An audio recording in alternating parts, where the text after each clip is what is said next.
In the pallid fluorescence of the night shift, the world contracts to a hum of hushed voices and computer screens glowing like tiny artificial stars.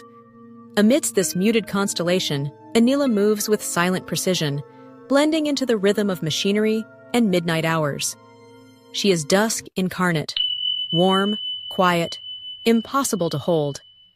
Each night, her small acts go unnoticed. A gentle nod to a coworker, a hand brushing her long hair behind an ear, her eyes always avoiding the curious.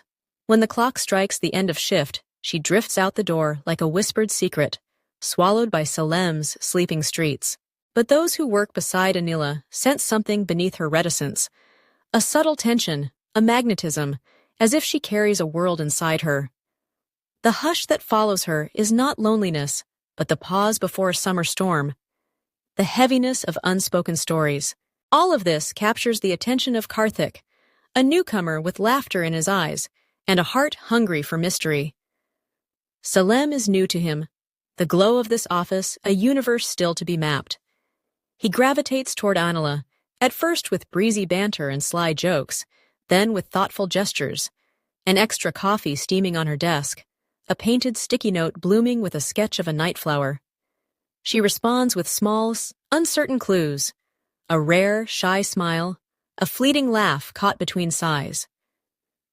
They talk softly as if words could break the spell that holds her together.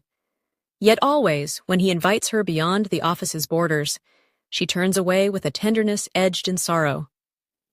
Some nights, she says, aren't meant for daylight. Curiosity and longing begin to blur in Karthik's chest, until one evening, as she slips into the darkness once more, he follows. Anila's route carries her from the city's glare to the mist-shrouded expanse of the Yercaud Hills, the night thickening with secrets. At the edge of a jungle, she parks. In the shadow of overgrown trees stands an ancient house, its colonial bones lost in time's slow decay. Karthik waits, heart pounding, as Anila enters, the glint of a glass in her hand catching the moonlight, its contents impossibly red. He skirts the house's crumbling skeleton, slipping through a broken entrance, and finds himself in a hall built for a different century.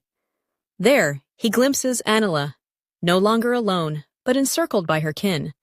A man whose sharp features could chisel stone, a regal woman shrouded in layers and secrecy, and a brother, eyes gleaming with mischief. Their conversation is lines and riddles, alluding to their next move.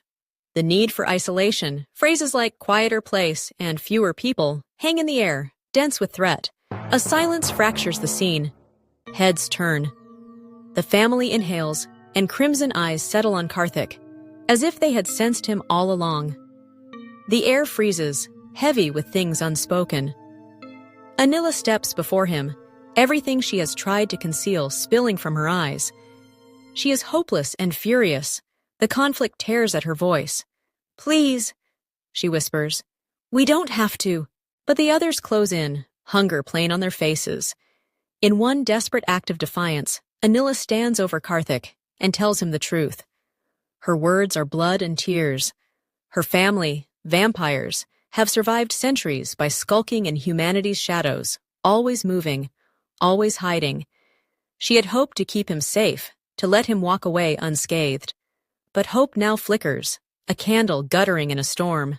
She cradles him, her lips meeting his in a kiss both desperate and gentle. An instant later, sharp pain, her fangs at his throat. The world erupts, red and black. He teeters on the edge of consciousness, lost to darkness. When Karthik awakes, everything has changed. His senses sharpen. Sounds and scents twine in his mind, new and wild. The room is painted in shades of crimson. Above him, Anila stands, a tear tracking down her cheek, her fangs wet with blood and regret. In her soft, mournful voice, she says, "Now you'll live. Forever. With me." Outside, the wind stirs the trees. The night unfurls, ancient and boundless, as two souls find each other in the endless dark.